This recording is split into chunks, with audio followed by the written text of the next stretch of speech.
সভাপতি, উপস্থিত সম্মানীয় প্রধান অতিথি এবং উপস্থিত সুধী মণ্ডলী, আসসালামু আলাইকুম। আমি প্রথমেই কৃতজ্ঞতার আলোচনায় ছিলাম আমরা সম্পর্কে অনেক আলোচনা করেছি। তিনি অবিভক্ত বাংলার নেতা ছিলেন, তিনি বাঙালি নেতা ছিলেন, তিনি বাঙালি মুসলমানদের অগ্রগতির জন্য অনেক কাজ করেছেন। আমরা জানি যে উনি শিক্ষামন্ত্রীও ছিলেন, শিক্ষামন্ত্রী হওয়ার পরে শিক্ষা বিস্তারে এবং এই অঞ্চলের পিছিয়ে পড়া মুসলমান ছাত্রদের সুযোগ সুবিধা বৃদ্ধির জন্য অনেক কাজ করেছেন। প্রতিটি শিক্ষা প্রতিষ্ঠানে মুসলমান ছাত্রদের যাতে আসন সংরক্ষিত থাকে সেজন্য অনেক কাজ করেছেন। ঢাকা বিশ্ববিদ্যালয়, আমি নিজেও ব্যক্তিগতভাবে ঢাকা বিশ্ববিদ্যালয়ের ছাত্র, সেই ঢাকা বিশ্ববিদ্যালয় প্রতিষ্ঠার পিছনে তার যথেষ্ট অবদান ছিলেন। উনি সেই 1912 সনে ঢাকায় এই অঞ্চলের ছাত্রদের জন্য একটি আলাদা বিশ্ববিদ্যালয় প্রতিষ্ঠানের জন্য দিলেন ভাইসরয়ের কাছে ওনার প্রস্তাব রাখেন। উনি নবাব সলিমুল্লাহ সহ অন্যান্য এই অঞ্চলের শিক্ষা বিস্তারে যারা অগ্রণী ভূমিকা পালন করেছিলেন তারা, এবং এই প্রস্তাব আসার পরেও এই বিশ্ববিদ্যালয় প্রতিষ্ঠা যাতে না হয় জন্য এক ধরনের প্রতিবন্ধকতাও তৈরি হয়। বাট ওনার নেতৃত্বে সেই প্রতিবন্ধকতা লঙ্ঘন করে অবশেষে 1920 সনে ঢাকা বিশ্ববিদ্যালয় এখানে প্রতিষ্ঠিত হয়। এছাড়াও আরো অনেক শিক্ষা প্রতিষ্ঠার ক্ষেত্রে তার শেরেবাংলা একে ফজলুল্লাহের ভূমিকা ছিল। উনি রাজনীতিবিদ হিসাবে বেশ সফল ছিলেন। উনি অবিভক্ত বাংলার প্রধানমন্ত্রী, মুখ্যমন্ত্রী, পাকিস্তানের শিক্ষামন্ত্রী, স্বরাষ্ট্রমন্ত্রী, বিভিন্ন পদে দায়িত্ব পালন করেছেন। আমরা তাকে নিয়ে গর্ব করি। আমরা আমাদের বিশেষ করে ওই অঞ্চলের যারা মানুষ তারা তাকে যে অবস্থানে আমরা দেখতে চাই, যে অবস্থানে তার থাকার কথা ছিল, সে তুলনায় বোধহয় তাকে নিয়ে আলোচনা বা তাকে নিয়ে গবেষণা অনেক কমই হয়েছে। এইরকম একটি মহান নেতাকে নিয়ে আরো বেশি গবেষণা হওয়া উচিত, তার জীবন নিয়ে আরো বেশি আলোকপাত করা উচিত, এবং তার যে আদর্শ সেই আদর্শ যাতে আমাদের মধ্যে ছড়িয়ে দিতে পারে সেই জন্য চেষ্টা হওয়া উচিত। এবং আমরা আশা করি এর একটি দায়িত্ব এই সমিতি পালন করবে, যাতে আমরা শেরেবাংলাকে আরো তার যথাযথ মর্যাদার স্থানে, যদিও তিনি সবার উপরে, তারপরও তাকে নিয়ে যাতে আরো বেশি আলোচনা হয়, আরো বেশি কথা হয়, আমরা যাতে আরো বেশি জানতে পারি সেই জন্য প্রয়োজনীয় উদ্যোগ নেওয়ার দায়িত্ব আমাদের, সেই দায়িত্বটুকু আমরা পালন করব। এবার আসি আমাদের এখানে অনেক আলোচক আমাদের দক্ষিণাঞ্চলের কথা বলেছেন।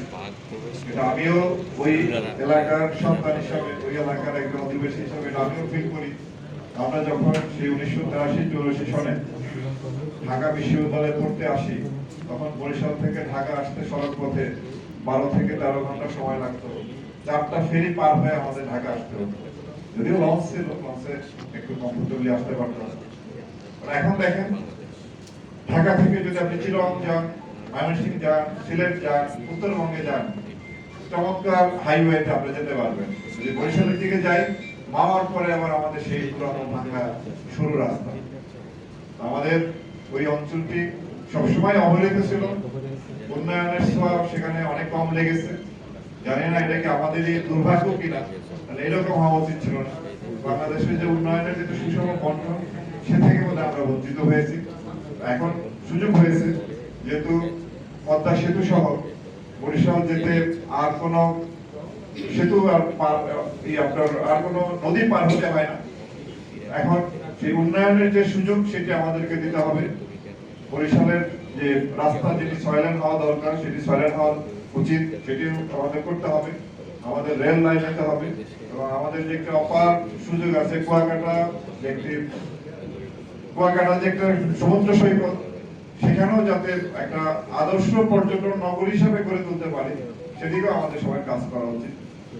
আমরা এই সমিতি, জানি না আমি আমার বলায় আপনারা কষ্ট পাবেন না, কারণ আমি তো আপনাদেরই লোক। ঢাকায় বিভিন্ন অন্যান্য জেলা বা বিভাগের যে সমিতি আছে তাদের মনে হয় যেন একটু প্রভাব বিভিন্ন ক্ষেত্রে বেশি, তারা উন্নয়নের অংশটুকু তারা নিয়ে নিতে পারে।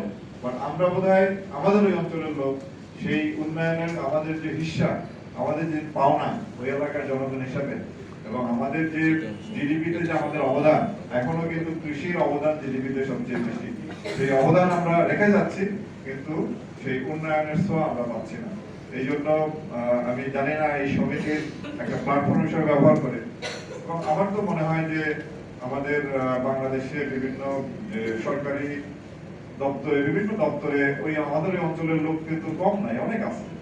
আমরা যদি একটু একত্রিত হতে পারি, আমরা যদি আমাদের ভয়েসটা রেইজ করতে পারি, আমরা যদি দাবি দেওয়া উত্থাপন করতে পারি, জায়গা মতো পৌঁছাতে পারি, তাহলে হয়তো কিছু পাওয়া যাবে। কারণ চুপ করে বসে থাকলে হয়তো আমরা পাবো না। সেই ক্ষেত্রে আমাদের কোনো ঘাটতি আছে কিনা, আমরা যথাযথ উদ্যোগ গ্রহণ করছি কিনা, এই জিনিসগুলো আমাদের একটু আলোচনা করা দরকার। এবং এইখানে বৈষম্য শিকারে দৃশ্যমান আমাদের কি আছে ওই অঞ্চলে, আমাদের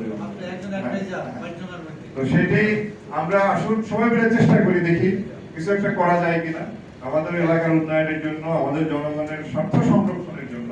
আমাদের সবারই একত্রিত হয়ে ঐক্যবদ্ধভাবে কাজ করা উচিত, এটা আমি মনে করি এবং এই আশাবাদ ব্যক্ত করি। এবং আমি যদি আমি সরকারি একজন ক্ষুদ্র কর্মকর্তা, খুব বেশি করার সুযোগ নেই, তারপরও আমার উপস্থিতি কোথাও যদি যাওয়া প্রয়োজন হয়, কি লাগে সেইটুকু সহযোগিতা আমি করবো। এবং আপনাদের সাথে এই যে কাজে আমি সম্পৃক্ত থাকার আশাবাদ ব্যক্ত করে আমি আমার বক্তব্য শেষ করছি। সকলকে ধন্যবাদ।